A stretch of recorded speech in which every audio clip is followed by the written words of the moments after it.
Hey folks, you know, one thing that the folks here at Boardwalk Hall have to deal with a lot is smushed pipes, like this one. This is not from the mid-Merloche. This is a junked pipe that was otherwise going to be thrown into the recycling bin to make some reservoir weights or tremolo weights or fishing weights or whatever, I don't know. But this is not from the mid-Merloche, so it's a good pipe to demonstrate on. But a lot of pipes, as you've seen up in the Echo and Fanfare divisions, have been vandalized and stepped on and otherwise traumatized, end up looking like this. So this is a pipe made out of lead. Very typical for this organ, and if you blow on it, nothing happens. I mean, you can hear it trying, but nothing happens. It's completely pinched off in the middle, so it's flattened. So how do you unsmush? Well, you start with some basic pipe making tools, and in this case we're going to use mandrels to re-round the pipe, almost sort of the way it was built. Now I'm going to take the tuning sleeve off because we don't need that. And I have this piece of steel rod, clamped into a stand here, a support. And you basically just go in and start opening it up. And you start with the smallest size. And you just start rounding it out to the best of your ability. And you just keep working your way up the size of mandrels. This thing hasn't been fastened down to the floor yet. But there we've got a start. Now the mandrel I've got isn't long enough, it only comes to this point. So I'm going to pause the video and I'm going to put on the next size up and we'll go from there. All right, now in this case I've switched to a wooden dowel. Works just fine.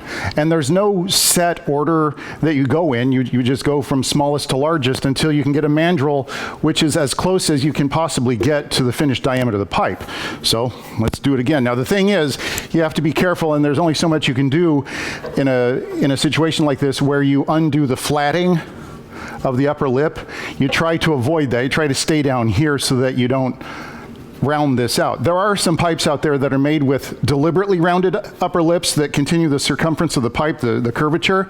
In particular, some Reuter organs from the 50s and 60s had, I think they called it Rohrborden, that had upper lips that were cut up incredibly high, and they were rounded like the rest of the pipe. But that's not what happens the vast majority of the time, so we have to try to stay away from that.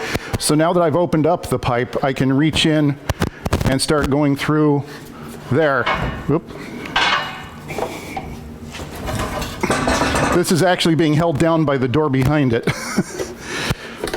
And we can start working it out. Now, here we have kind of a sharp corner, and I'm going to reach over here and get a beater block. This is what pipe makers use to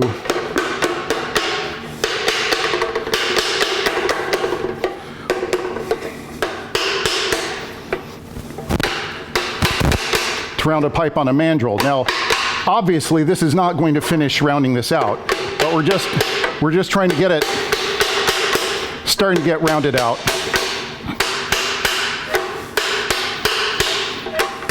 And if you ever go to a pipe shop, you'll see most of the time they have a piece of wood like this. Sometimes they put leather on it, sometimes they don't, but they usually round the edges off so that they can just hinge at the bottom and hit like that, and that's what I'm doing.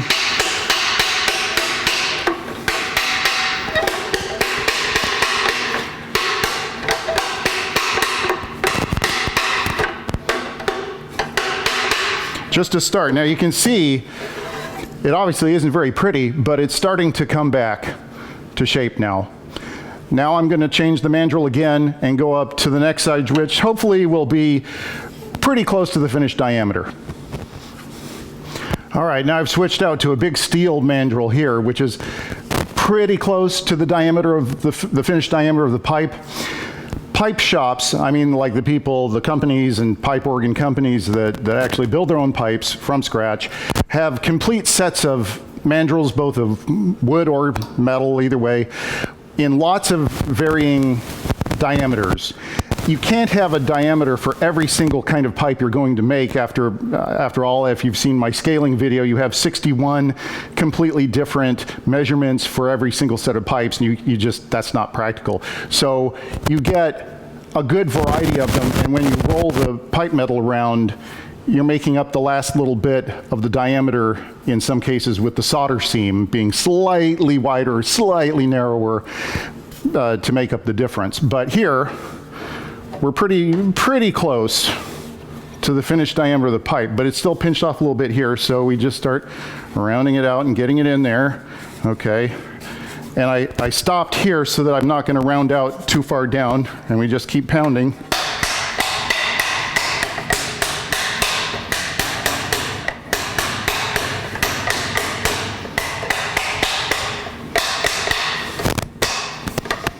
And sometimes when you're doing repair work, you have to smooth out a little bit.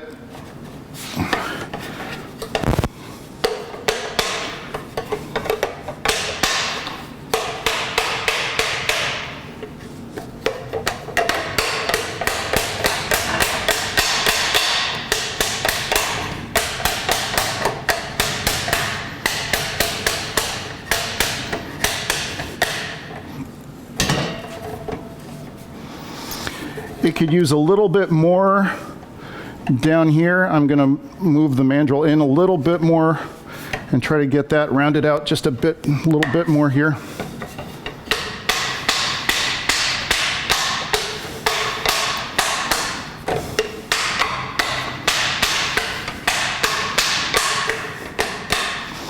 Obviously, for purposes of the video, I'm not going to try to make this absolutely perfect, so that otherwise it would get kind of boring. But with the exception of this little divot back here, which I could put the smaller mandrel back on and try to work that out, you know. But for now, for this video, I'm just going to stop here. And you just take the ears, which has been smushed in, put them back. And, I mean, this isn't perfect, but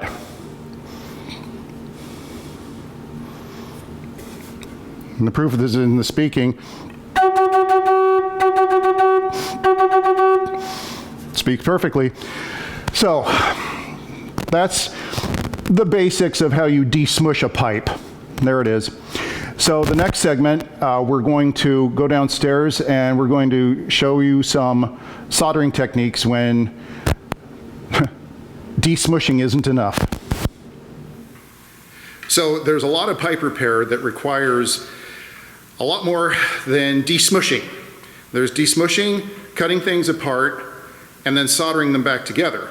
And soldering organ pipes is nothing like soldering electrical equipment or plumbing, contrary to what a lot of people think, heaven forbid. So here at Boardwalk Hall, most of the soldering pipe work kind of work is done by my special guest star back there, Mr. Pat Weeks. And I'm gonna turn it over to Pat, and he's gonna show us some of his fine soldering work, and it is very fine, if I do say so myself. Well, thank you. Wish I did it myself. Thank you, Chris. Yeah, so one of the most common, sort of pipe injuries that we have here is, feet that kind of get, mushed and squished and bent over.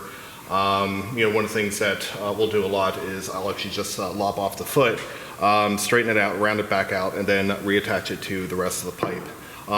Some of the other repairs that we have to do around here, if I can actually grab this is actually the 100-inch reed resonator from the Tuba Imperial.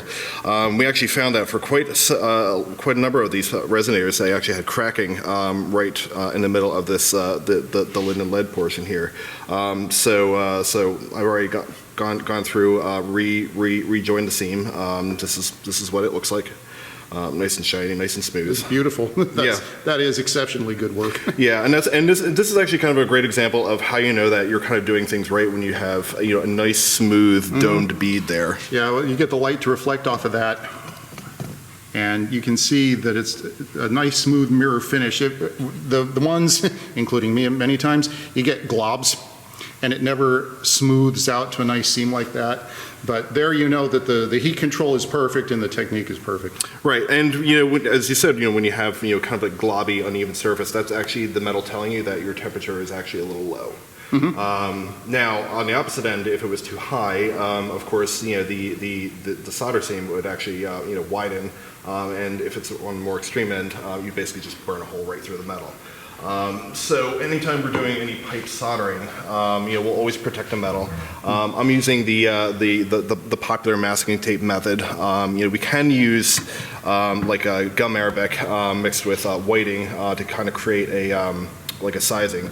A lot of organ builders will use that, especially if they're making new pipe work. But even though we have it here, I haven't had a prepared sample to show you. But the masking tape method is actually used quite often by a lot of organ builders and people who specialize in pipe repairs. And I should point out here that Pat's soldering iron is plugged into a variable transformer. Many people, myself included, in my early days, have the mistaken impression that you can just take a soldering iron, plug it into the wall, and go. Yeah, it does not work like that. Yeah, don't do that. Don't do that. That's like one of the worst things you can do. I mean, that's usually the first step in trying to learn how to do this is to do it the wrong way. Yep. But as you sort of figure it out, you can kind of figure out what temperatures work with what alloys. Usually spotted metal is a little bit more difficult to work with. But this linen lead metal it actually is a wonderful metal to solder because it just flows really, really, really nicely. Well, and the other thing is it's nice and thick, so you have a nice surface to grab onto. The thinner, the more tricky I've found. Usually, not always, but you have really thin, high tin, composition, and everything becomes so much more delicate. Right. So one of the things that I've sort of prepped before, aside from masking it off, I don't know if you can see it, but there's also a bevel in the edge of the metal right there. That will actually allow the metal, the solder to flow right into the joint. You're basically effectively making a V groove. Right. If you can see, if I put it together, you have a V groove, Yep. and solder will flow really, really nicely into that. So, all right. So we're going to do the process of actually getting this started. So I'm going to actually take more masking tape. I actually use this sort of to get a tack. I know other organ builders will just hold the metal. I don't do that, but that's just me. Another piece here. This is really just so my alignment is really, really, really good and accurate.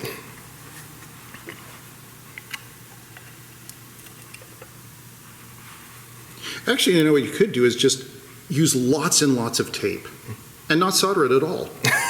Of course. And you know what? Sometimes in this field, we have seen that a little bit. So, and then I'm going to take this is basically candle wax, but it's specifically called stearine. And this is the only type of flux that you really should be using for doing any of this type of work.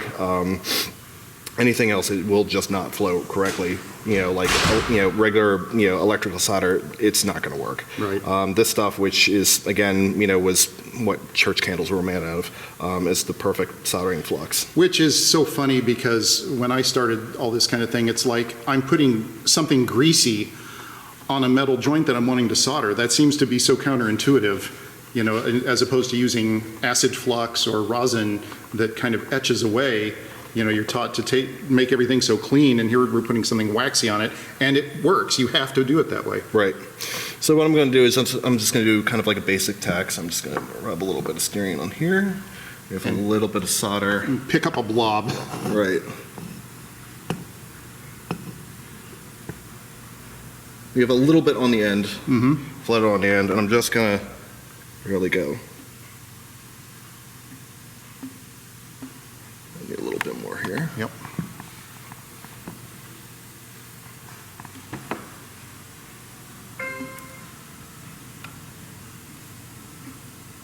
All right, so there's our first. And actually, it didn't look like Pat was doing much, but there's the solder already laid into that first part of the seam there. Right. So I'm just going to peel this tape right off. Which is what you were using for position, not for Exactly. protecting from the solder. Exactly. Rub a little. You can never have too much of this. This is really what makes that flow really, really nicely. Yep.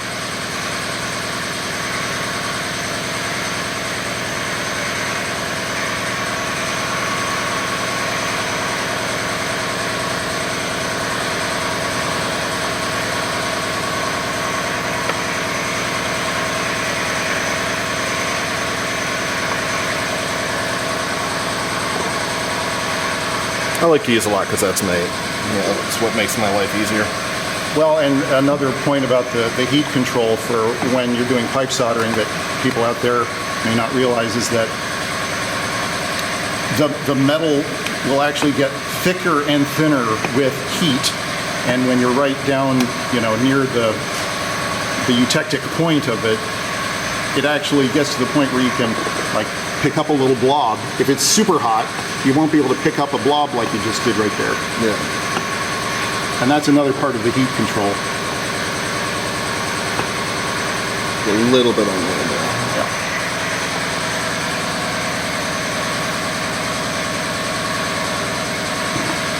Now you see when Pat is putting on the solder there, he's got the whole surface of the soldering iron resting on the pipe, but only the section that's not being covered by the masking tape is actually getting any solder on it. The masking tape is protecting the rest of the pipe from the heat.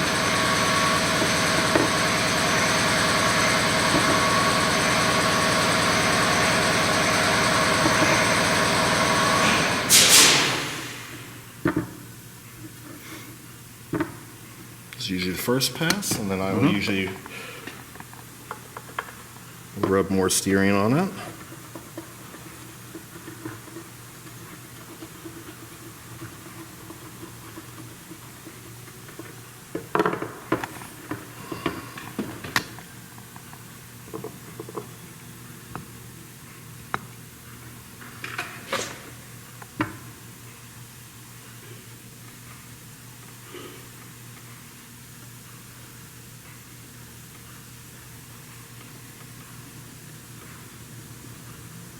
There we go.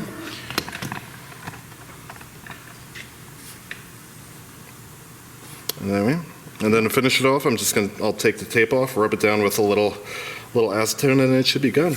Yep. And there you go. It isn't magic, but this does take experience to make a really nice solder seam like that.